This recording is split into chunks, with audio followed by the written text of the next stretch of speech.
আচ্ছা, আজকে আমরা কথা বলবো রিমোটের সেটিং নিয়ে। তো আমাদের অনেক ভাই দেখা যায় অনেক সময় বাসায় বিভিন্ন জায়গায় রিমোটের সেটিং নিয়ে খুব চিন্তিত থাকেন। তো এটা হচ্ছে তোশিবার রিমোট। এটা কি করবেন? আপনি অনেক সময় দেখা যায় মুড চেঞ্জ হয়ে যায়। মুডটা কি? মুডটা হচ্ছে আপনি ফাংশন, আপনি কোন সেটিংয়ে রাখবেন, কুলিংয়ে রাখবেন না হিটে রাখবেন, সেটার উপরে ডিপেন্ড করে। আচ্ছা, এটা হচ্ছে তোশিবা রিমোট। তো প্রত্যেকটা রিমোটেই আপনি এরকম মুড সিস্টেম, এই দেখেন মুড লেখা আছে। এই যে এটা হচ্ছে গ্রি রিমোট, এখানে মুড লেখা আছে। এটা হচ্ছে শার্পের রিমোট, এখানে মুড লেখা আছে।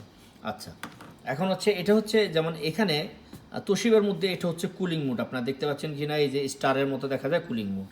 আর আপনি যখন এটাকে এভাবে চেঞ্জ করবেন তখন হচ্ছে হিউমিডিটি, অর্থাৎ এখানে ঠান্ডা হবে না, জাস্ট আপনার টেম্পারেচার যেমন রাখবেন এরকমই থাকবে, কিন্তু টেম্পারেচার বাড়তে থাকবে, হিউমিডিটি থাকবে, অর্থাৎ রুমে ঠান্ডা হবে না, কুলিং মুডে থাকবে না। তো এটার মধ্যে হিটিং মুড নাই, যেহেতু আউটডোর হিটিং মুড নাই, তো আপনি চাইলে এই যে এখানে হচ্ছে কি, এখন হচ্ছে ফ্যান মুড, অর্থাৎ এটা শুধু ফ্যান চলবে, অন্য কিছুই চলবে না। আচ্ছা, তাহলে আপনাকে রাখতে হবে কোথায়? আবার এই যে টেম্পারেচার 21 আসছে, বাট এখানে এটা হচ্ছে অটোমেটিক, আপনি অটো মুডে রাখার দরকার, আপনি অলওয়েজ রাখবেন কি কুলিং মুডে। তো কুলিং মুড ছাড়া কিন্তু আপনার এই ফাংশনের জন্যই কিন্তু আপনার এই দেখা যায় ঠান্ডা হয় না, নানান সমস্যা। আর ফ্যান যদি আপনি হাই লো করতে চান, এটা হচ্ছে ফ্যানটাকে স্পিড বাড়ানো কমানোর জন্য। আর এটা হচ্ছে টেম্পারেচার আপ ডাউনের জন্য। এই যে এখানে টেম্পারেচার আপ ডাউন হচ্ছে, আপনি রুম টেম্পারেচার কত রাখতে চান সেটার উপরে ডিপেন্ড করবে। আচ্ছা, এ হলো তোশিবা। এখন আরেকটা রিমোট, এটা হচ্ছে গ্রি রিমোট। গ্রি তো সেম অ্যাজ ইউজুয়াল, আপনি এই যে দেখেন এখানে কুলিং মোডটা কেমন স্টারের মতো, সেম প্রত্যেকটা রিমোটে এরকম আছে। তো এটা এখন হচ্ছে যেমন হচ্ছে ড্রাই মুডে আছে, ড্রাই মুডে এখানে হচ্ছে আপনার ঠান্ডা হবে না। আমার রুম টেম্পারেচার 25 সেটিং করা আছে, 25 চেয়ে বেশি আপনার যদি কম্প্রেসার আছে সেক্ষেত্রে 25, যদি হিটিং মুড থাকে তাহলে ভালো, আদারওয়াইজ ড্রাই মুডে আপনি কখনোই ঠান্ডা পাবেন না। আচ্ছা, এটা হচ্ছে শুধু ফ্যান মুড। আর এটা হচ্ছে যদি আপনার এসিতে হিট অ্যান্ড কুল সিস্টেম থাকে, দেন এই মুডটা কাজ করবে। তো হিটিং মুডের মধ্যে আপনি 30-এর উপরে যাবে না, নিচে আপনি আর 27-28 নর্মালি যতটুকু রাখতে পারেন। হিট মুড যদি থাকে আপনার এসিতে, যদি রিভার্সিং বাল্ব থাকে, দেন আদারওয়াইজ এটা কাজ করে, আদারওয়াইজ কাজ করে না।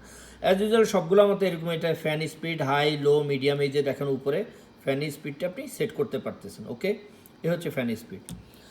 এটার মধ্যে আরেকটা হচ্ছে এই যে হচ্ছে শার্পের, এটা হচ্ছে শার্পের রিমোট। সেম এটার মধ্যেও মুড দেওয়া আছে, অর্থাৎ মুড এমন একটা জিনিস যেটা দিয়ে আপনি সব কিছু প্রোগ্রাম কন্ট্রোল করতে পারবেন। এটা হচ্ছে ড্রাই মুড এবং সাথে ফ্যান চলবে, এই ফ্যানে হাই স্পিড। এখানে দুইটা মুড আছে, ড্রাই মুড এবং কুলিং মুড। এটার মধ্যে অন্য কোনো মুড নাই, যে ফাংশন থেকে দেওয়া হয়নি। এবং ফ্যান স্পিডটা আপনি উপর নিচে করতে পারবেন। সুইং, এটা হচ্ছে সুইংয়ের কাজ করবে এই সাইড বাটনটা। আর অন্য বটনগুলো ইউজ না করাই ভালো, কারণ এগুলো আপনি ফাংশনিং করতে গিয়ে ভালো থেকে খারাপ বেশি হয়, কারণ ভালো করতে হবে, কারণ এগুলো যখন আপনি উল্টাপাল্টা টিপবেন তখন সেই ক্ষেত্রে এখানে টাইমিং আসবে, টাইমার আপনার সেট করতে হবে, আবার ঝামেলা। সুতরাং আপনার চেষ্টা করবেন শুধু এই মুডগুলো ইউজ করার জন্য।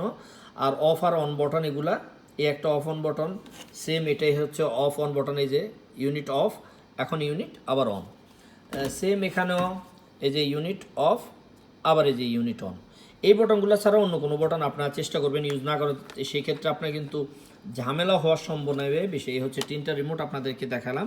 এই 3টা রিমোটের প্রোগ্রামটা একই রকম, শুধু আপনাকে জানতে হবে মুডটা চেঞ্জ করা। ওকে, ধন্যবাদ সবাইকে, ভালো থাকবেন।